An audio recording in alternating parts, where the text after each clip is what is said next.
আসসালামু আলাইকুম। এসএসসি রসায়ন অধ্যায় 11 খনিজ সম্পদ জীবাশ্ম এই চ্যাপ্টারের আজকের পর্বে আমরা দুইটা সৃজনশীল প্রশ্ন নিয়ে বিস্তারিত আলোচনা করব। যে সৃজনশীল প্রশ্ন দুইটা 2023 সালে যশোর বোর্ডে আসছিল একসাথে। দেখো এখানে প্রথম সৃজনশীল প্রশ্নটার দিকে তাকাও। প্রথম সৃজনশীল প্রশ্নটা বলছে অ্যারোমেটিক হাইড্রোকার্বন কি? অ্যারোমেটিক হাইড্রোকার্বন হচ্ছে বেনজিন বা বেনজিন জাতক যেগুলো 5, 6, 7 সমতলীয়। দেখো 5, 6, 7 হ্যাঁ কার্বন বিশিষ্ট যে সমতলীয় চক্রাকারে থাকবে এবং সেটা একান্তর দ্বিবন্ধন থাকবে। একান্তর দ্বিবন্ধন মানে প্রথম এক বন্ধন দ্বিবন্ধন এক বন্ধন দ্বিবন্ধন এভাবে। যেমন আমরা যদি বলি বেনজিনের কথাই বলি C6H6। দেখো এই বেনজিনটার ক্ষেত্রে কার্বন কার্বন কার্বন 6টা কার্বন, তো 6টা কার্বন এভাবে থাকে। তো এই এক বন্ধন দ্বিবন্ধন এক বন্ধন দ্বিবন্ধন এইভাবে একান্তর এক বন্ধন দ্বিবন্ধন এইভাবে থাকে। তাহলে দেখো এই কার্বনটা কিন্তু 3টা হাত ফিল আপ হয়ে গেছে, বাকি একটা এটার সাথে হাইড্রোজেন থাকবে, এটার সাথে হাইড্রোজেন থাকবে, প্রতিটা কার্বনের 3টা করে হাত ফিল আপ হয়ে গেছে। এই জন্য বাকি একটা হাত ফিল আপ করার জন্য আমরা একটা করে হাইড্রোজেন দিয়ে দিতে পারি। তো 6টা কার্বনের সাথে 6টা হাইড্রোজেন, এই জন্য C6H6 এভাবে। তা এটা হচ্ছে বেনজিন। তাহলে চক্র একান্তর দ্বিবন্ধন থাকবে, মানে প্রথমে এক বন্ধন তারপর দ্বিবন্ধন আবার এক বন্ধন আবার দ্বিবন্ধন। এবার বলছে ইথেনকে প্যারাফিন বলা হয় কেন? দেখো ইথেনটা কি? ইথেন হচ্ছে অ্যালকেন গ্রুপের দ্বিতীয় সদস্য। ইথেন CH3 এটা হচ্ছে ইথেন। তো ইথেনকে প্যারাফিন শব্দ বলা হয় কেন, মানে প্যারাফিন বলা হয় কেন? ইথেন এই যে প্যারাফিন একটা ল্যাটিন শব্দ। প্যারাফিন শব্দের অর্থ হচ্ছে আকর্ষণবিহীন, কোনো আকর্ষণ নাই। তো এইটার ভিতরে যে বন্ধনগুলো থাকে আমরা যদি গাঠনিক সংকেত লিখি, দেখো কার্বনের সাথে এই যে হাইড্রোজেন, 3টা হাইড্রোজেন 3 পাশে বন্ধন তৈরি করছে, আর 2টা কার্বন এভাবে তাদের পরস্পরের সাথেও একটা বন্ধন। তো এখানে এটা সিগমা বন্ড, সিগমা সিগমা সবগুলো কিন্তু শক্তিশালী সিগমা বন্ড। এই জন্য এই সিগমা বন্ড কিন্তু ভাঙা সম্ভব হয় না, প্রায় মানে হয় না যে এরকম না, হয়, তবে এইগুলা যে ভাঙা সম্ভব হয় এরকম না। তবে আলট্রাভায়োলেট রশ্মি অথবা অতিবেগুনি রশ্মির উপস্থিতিতে যেমন হ্যালোজেনের সাথে বিক্রিয়া করে অ্যালকাইল হ্যালাইড তৈরি করে। যাই হোক, যেহেতু এগুলো শক্তিশালী জারক, বিজারক, অ্যাসিড, ক্ষারক এগুলোর সাথে বিক্রিয়া করে না, আকর্ষী না, মানে এটা যে আকর্ষণ করবে অ্যাসিডগুলোর সাথে বা এগুলোর সাথে এটার না, এই জন্য এগুলোকে প্যারাফিন বলা হয়। প্যারাফিন কথার অর্থই হচ্ছে আকর্ষণ নেই। ক্লিয়ার? এরপরে গ নম্বর দেখো, গ নম্বর বলছে বি থেকে প্লাস্টিক সিট তৈরির সমীকরণ সব ব্যাখ্যা করে। এখন এখানে দুইটা যৌগ দেওয়া আছে, এ যৌগ। দেখো এ যৌগ এবং বি যৌগ দুইটা আমরা দেখব। এ যৌগটার দিকে তাকাও, এ যৌগটা কি বলছে? এ একটি 3 কার্বন বিশিষ্ট জৈব অ্যাসিড। ক্লিয়ার? তাহলে 3 কার্বন বিশিষ্ট জৈব অ্যাসিড CH3CH2COOH। দেখো 3 কার্বন জৈব অ্যাসিডের ক্ষেত্রে COOH থাকবে, কার্বক্সিলিক মূলক থাকবে, আর 3 কার্বন বিশিষ্ট, কারণ এই কার্বনটা সহকারে তো ধরতে হবে, তাই না? তো 3 কার্বন বিশিষ্ট তার মানে প্রোপানোয়িক অ্যাসিড। এরপরে বি একটা যৌগ বলছে। দেখো বি যৌগটা কি বলছে আমাদের? বলছে বি হলো অ্যালকিনের প্রথম সদস্য। অ্যালকিনের, অ্যালকিন মানে কি? Double bond. তা ডাবল বন্ডের ক্ষেত্রে অবশ্যই কার্বন 2টা লাগবে মিনিমাম। তাহলে অ্যালকিনের যে প্রথম সদস্য সেটা হচ্ছে ইথিন। এই যে CH2 ডাবল বন্ড CH2। এখন তুমি প্রশ্ন পড়ো। দেখো প্রশ্ন আমাদের বলছে যে বি থেকে প্লাস্টিক শিট তৈরিকরণ সমীকরণ সব ব্যাখ্যা করে। বিটা কি? বিটা হচ্ছে ইথিন। তাহলে আমরা জানি ইথিন থেকে মূলত পলিথিন তৈরি করা যায়। পলিথিন বিক্রিয়াটা হচ্ছে এরকম করে যে CH2 ডাবল বন্ড CH2 পলিমারকরণ বিক্রিয়ার মাধ্যমে দেখো বন্ড, এই মাঝখানে বন্ডটা ভেঙে যাবে, ভেঙে গিয়ে এই যে CH2, তাহলে এইখানে অনেকগুলো মনোমার, এই যে এক একটা হচ্ছে একটা করে মনোমার, এখানে অনেকগুলো মনোমার পরস্পরের সাথে চেইন আকারে বিক্রিয়া করে একটা মাত্র অণু তৈরি করবে, এটাকে পলিমারকরণ বিক্রিয়া বলা হয়। তাহলে ইথিন থেকে মূলত পলিথিন তৈরি করা যায়। কি তৈরি করা যায়? পলিথিন।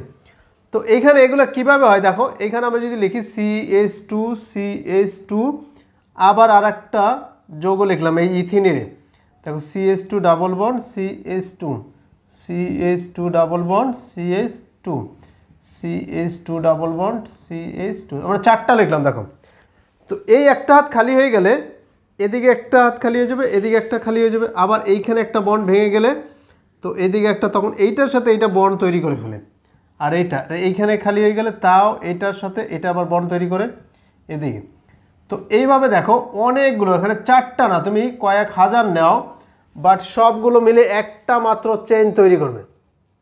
এখানে 5টা নাও, 5টা চেইন তৈরি করবে, তাহলে এই এন সংখ্যক দ্বারা বুঝে এটা সামনাসামনিভাবে আসে। তো অনেকগুলো মনোমার যখন পরস্পরের সাথে যুক্ত হয়ে একটা মাত্র পলিমার তৈরি করে, এটাকে বলা হয় পলিমারকরণ বিক্রিয়া। তাহলে এটা কিন্তু আমাদের বেসিক ক্লাসেও ছিল, তারপরে এখানে অ্যান্সারে দেওয়া আছে। দেখো এখানে পলিমারকরণ বিক্রিয়াটা কিভাবে তৈরি হয়েছে। তারপর এখানে ঘ নম্বর বলছে এ থেকে বি সংশ্লেষণ সম্ভব কিনা। দেখো এ থেকে বি চিন্তা করে দেখো, এ হচ্ছে 3 কার্বন বিশিষ্ট কার্বক্সিলিক অ্যাসিড, আর বি হচ্ছে 2 কার্বন বিশিষ্ট। তাহলে কার্বন সংখ্যা রিডিউস করা যায়, কমানো যায়। কার্বন সংখ্যা কমানোর ক্ষেত্রে আমরা 3 নাম্বার একটা পর্ব শিখে আসছি, 3 নাম্বার পর্বটা তোমরা দেখে আসতে পারো। সেখানে অনেকগুলো বিক্রিয়া একসাথে দেওয়া আছে পর্যায়ক্রমে, কিভাবে তাই কার্বন সংখ্যা কমাবা কিভাবে সেই বিক্রিয়াটা ওখানে দেওয়া আছে। তো এখানে দেখো আমাদের এ থেকে বি তৈরি করতে হবে। তাহলে প্রথমে এই যে আমরা জানি যে কোনো কার্বক্সিলিক অ্যাসিড থেকে একটা কার্বন কমানো যায়, সেটার বিক্রিয়াটার সিস্টেমটা হচ্ছে এরকম করে যে প্রথমে সোডিয়াম হাইড্রোক্সাইড দ্বারা বিক্রিয়া করাতে হবে। যখন তুমি প্রথমে সোডিয়াম হাইড্রোক্সাইড দ্বারা বিক্রিয়া করাবা, তখন এই সোডিয়ামের সাথে, যেহেতু এটা প্রোপানোয়িক অ্যাসিড, তাহলে সোডিয়াম প্রোপানয়েড তৈরি হয়ে যাবে। এই CH3 CH2 C ডাবল ও, এই সোডিয়ামটা এই হাইড্রোজেনটাকে সরিয়ে দিয়ে এই জায়গাটা দখল করবে, এই যে সোডিয়াম, আর এই হাইড্রোজেন আর ওএস মিলে এখনও পানি তৈরি করবে। দেখো ওকে, পরবর্তী ধাপে এই যে CH3 CH2 C double O N A, এই যে সোডিয়াম প্রোপানয়েড, এটা আবার সোডিয়াম হাইড্রোক্সাইডের সাথে বিক্রিয়া করবে, তবে এইবার ক্যালসিয়াম অক্সাইডের উপস্থিতিতে ক্যালসিয়াম অক্সাইড প্রভাবক হিসেবে থাকবে। তখন এইটা থেকে কার্বন সংখ্যা আছে করে 3টে, একটা কার্বন কমে যাবে, তাহলে 2 কার্বন বিশিষ্ট অ্যালকেন তৈরি হয়ে যাবে। 2 কার্বন বিশিষ্ট অ্যালকেন আমরা জানি CH3 CH3, এই 2 কার্বন বিশিষ্ট, চোখ বন্ধ করে লিখে দেবা।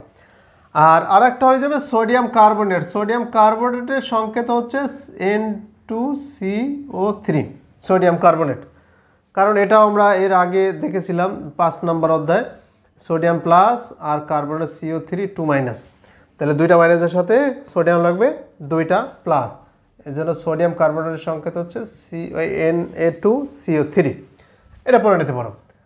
তো যাই হোক, এরপরে এখানে মিলাইতেও পারো তুমি যে এই CH3 এই CH3 CH2, দেখো আমরা লিখছি CH3, তাহলে একটা হাইড্রোজেন বেশি লিখছি, কার এই হাইড্রোজেনটা, তাহলে এই পর্যন্ত বাদ দাও, এই হাইড্রোজেন সহকারে মাঝখানে কি থাকে, এই যে একটা অক্সিজেন, এই 2টা, তাহলে 3টা, সোডিয়াম 2টা, এই কার্বন একটা, সোডিয়াম 2টা কার্বন একটা, অক্সিজেন 3টা। তাহলে এইখানে আমরা একটা কার্বন কিন্তু কমালাম, সেটা হচ্ছে অ্যালকেন।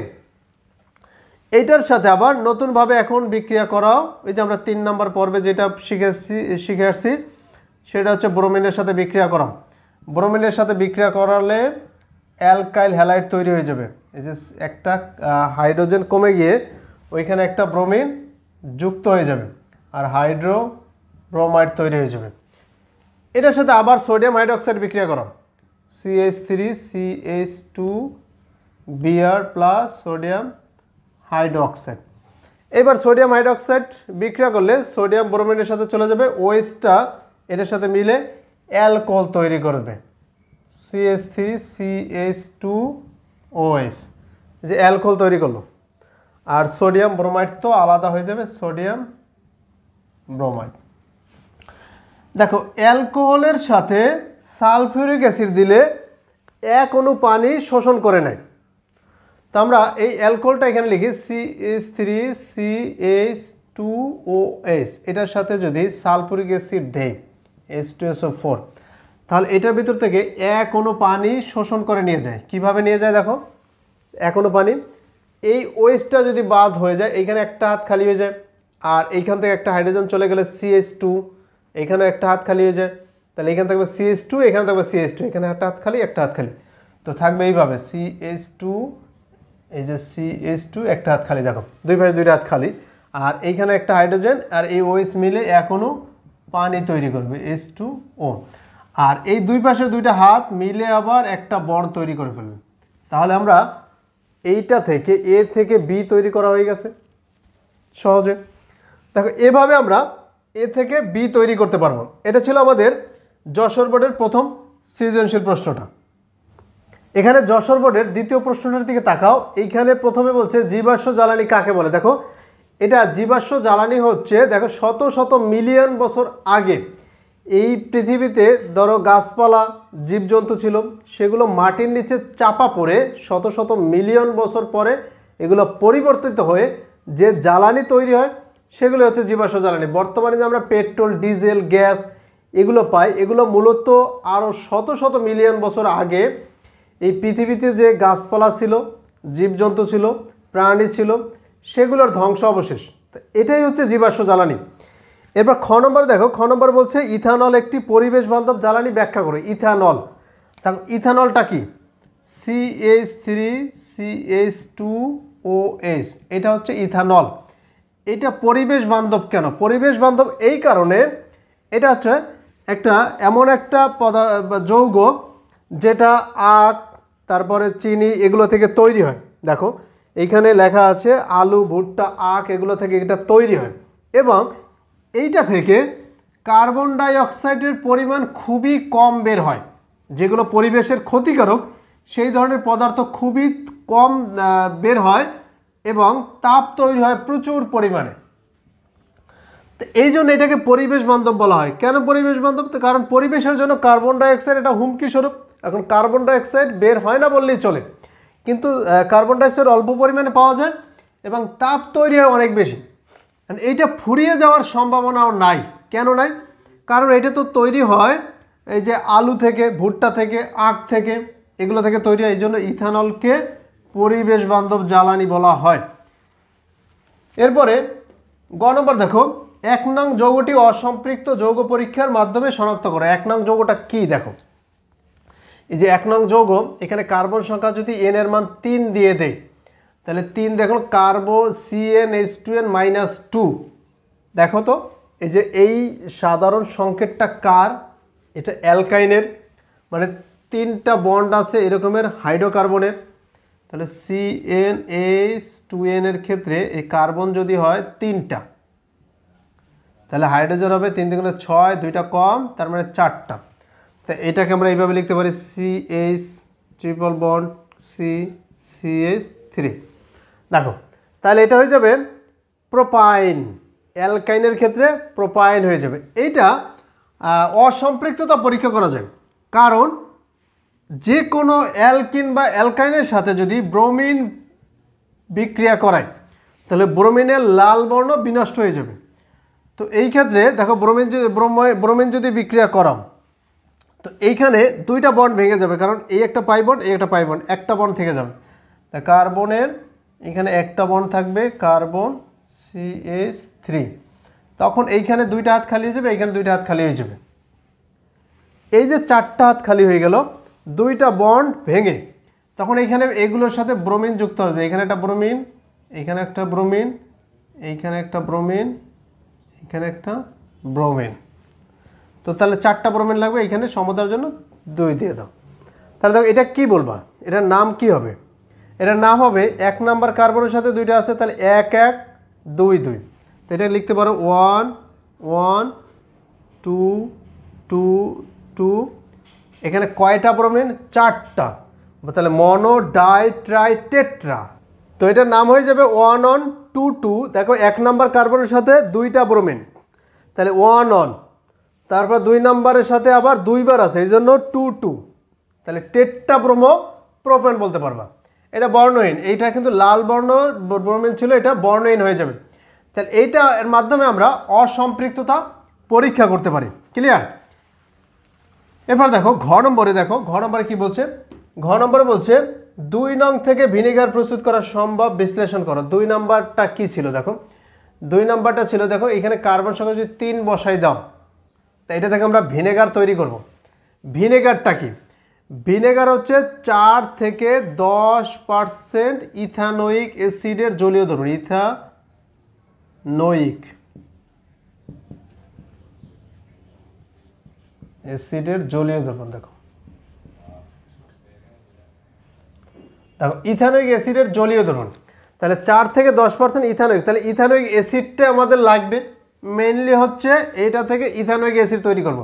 এখন কার্বন সংখ্যা যদি 3 দিয়ে দাও, হাইড্রোজেন সংখ্যা হচ্ছে 6, এটার নাম কি, এটার নাম হচ্ছে প্রোপিন। তাহলে প্রোপিন থেকে তুমি কিভাবে এই যে ইথানোয়িক অ্যাসিড তৈরি করবা, এটার অনেকগুলো ধাপ। কিভাবে, কারণ এটাকে যদি আমরা এইভাবে লিখি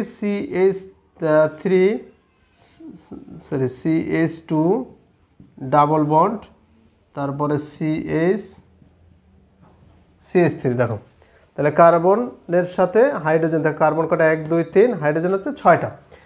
তো এইটার সাথে আমরা জানি হাইড্রোজেনের সংযোজন বিক্রিয়া ঘটিয়ে অ্যালকেন পাওয়া যায়, CH3 CH2 CH3।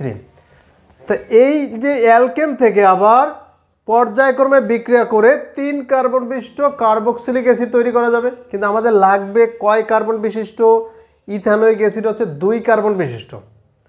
তো এইটাকে আমরা প্রথমে ধাপে ধাপে 3 কার্বন বিশিষ্ট কার্বক্সিলিক অ্যাসিড তৈরি করব, সেখান থেকে একটা কার্বন কমাবো।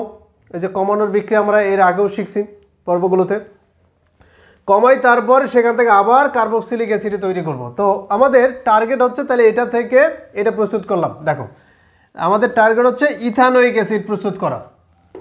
তো 3 কার্বন বিশিষ্ট অ্যালকেনে আমরা গেলাম এইমাত্র, তো এইটার সাথে বিক্রিয়া করাবো ব্রোমিন। তা ব্রোমিন যদি বিক্রিয়া করাও তো এইখানে তৈরি হবে CH3 CH2 CH2Br, আর এটার সাথে হাইড্রো ব্রোমাইড তো তৈরি হবেই, ক্লিয়ার। তো এটাকে আবার নিয়ে আসবো যে CH3 CH2 CH2Br, এটার সাথে বিক্রিয়া করাবো কি, তো এইখানে ব্রোমিন বিক্রিয়া করবো, এটা তো অ্যারো সাইন হবে।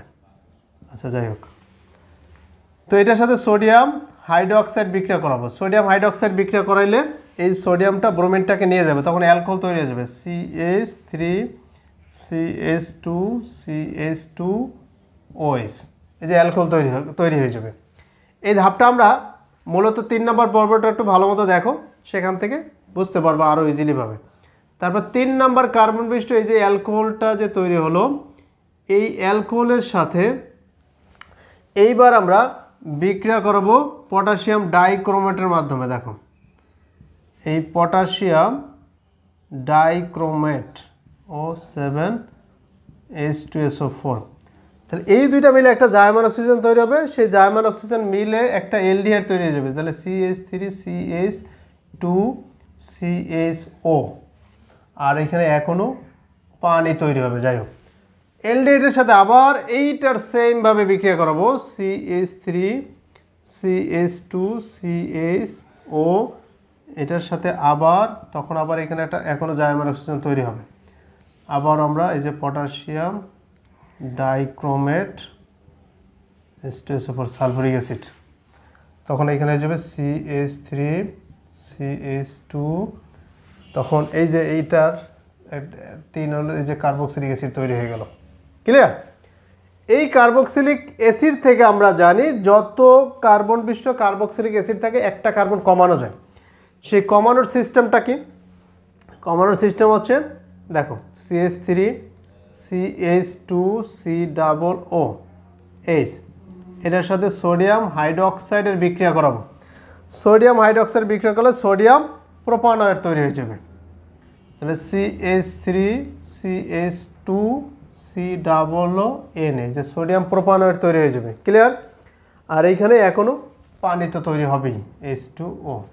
ওকে, সোডিয়াম প্রোপানয়েডকে আবার সোডিয়াম হাইড্রোক্সাইডের সাথে বিক্রিয়া করব, এইবার ক্যালসিয়াম অক্সাইডের উপস্থিতিতে, তাহলে CH3 CH2COONA, এটার সাথে আবার সোডিয়াম হাইড্রোক্সাইড বিক্রিয়া করাবো, তবে এইবার ক্যালসিয়াম অক্সাইডের উপস্থিতিতে বিক্রিয়া করালেই তখন এইখান থেকে এই যে 3 কার্বন বিশিষ্ট কার্বক্সিলিক অ্যাসিড 2 কার্বন বিশিষ্ট অ্যালকেন হয়ে যাবে। তাহলে 2 কার্বন বিশিষ্ট অ্যালকেন CH3 আর এইখানে সোডিয়াম কার্বনেট তৈরি হয়ে যাবে। এখন দেখো এই যে 2 কার্বন বিশিষ্ট অ্যালকেন তৈরি হলো, এটাকে এখন কি করব? এটাকে আবার এইভাবে এই যে দেখো 3 কার্বন বিশিষ্ট যে অ্যালকেন, এইখানে 2 কার্বন বিশিষ্ট অ্যালকেন দিয়ে ব্রোমিনের সাথে বিক্রিয়া করবা, তাহলে অ্যালকাইল হ্যালাইড তৈরি হয়ে যাবে, তখন ব্রোমো ইথেন তৈরি হয়ে যাবে। তো এইভাবে আবার এইখানে মূলত এইটার মতো সেম, বাট এইখানে 2 কার্বন বিশিষ্ট আর এইখানে আছে 3 কার্বন বিশিষ্ট। এই 3 কার্বনটাকে 2 কার্বন বানাই দেবো আমরা 2 কার্বন কীভাবে বানাই দেবো? এই মাঝখানের এই CH2 এটা বাদ হয়ে যাবে, এখানে একটা বন্ড হয়ে যাবে।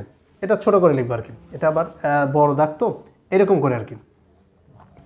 এই CH3 এখান থেকেও সেম হয়ে যাবে, এই যে CH3, হ্যাঁ এটা এরকম হয়ে যাবে। দেখো 2 কার্বন বিশিষ্ট এইভাবে সিরিয়াল অনুযায়ী, তাহলে এখান থেকে এসে এখান থেকে সিরিয়াল অনুযায়ী আবার একদম এই পর্যন্ত চলে আসতে পারো, এই পর্যন্ত। এই যে দেখো তখন এইখানে হয়ে যাবে, এটা তো 3 কার্বন ছিল, এই জন্য 3 কার্বন বিশিষ্ট কার্বক্সিলিক অ্যাসিড, তাহলে 2 কার্বন থাকলে 2 কার্বন বিশিষ্ট কার্বক্সিলিক অ্যাসিড। এটা আমি করে দেখাবো না, এটা হুবহু তোমরা সেমভাবে করে দেখতে পারো, সেমভাবে এটা হবে। তো এইভাবে ধাপে ধাপে আমরা এগুলো কাজগুলো করতে পারি। অনেকগুলো বিক্রিয়া হবে, অনেকগুলো ভয় পেয়ে যেতে পারো যে এগুলো তো অনেকগুলো বিক্রিয়া, আসলে অনেকগুলো বিক্রিয়া হলো একদম ইজি। একটু ভালো মতো চিন্তা করো, দেখো ইজি হয়ে যাবে। তো এটা ছিল আমাদের 2 নং থেকে ভিনেগার প্রস্তুত সম্ভব কিনা। তাহলে ভিনেগার মানে হচ্ছে যে 2 কার্বন বিশিষ্ট যে কার্বক্সিলিক অ্যাসিড, সেটার 4 থেকে 10% জলীয় দ্রবণ। তাহলে 2 কার্বন বিশিষ্ট আমরা জানি ইথানোয়িক অ্যাসিড, ইথানোয়িক অ্যাসিডের 4 থেকে 10% জলীয় দ্রবণ কি ভিনেগার বলা হয়। এ ছিল আজকে আমাদের যশোর বোর্ডের 2টা সৃজনশীল প্রশ্ন। আগামী পর্বে আমরা আরও 2টা সৃজনশীল প্রশ্ন নিয়ে বিস্তারিত আলোচনা করব। সেই পর্যন্ত ভালো থেকো, আল্লাহ হাফেজ।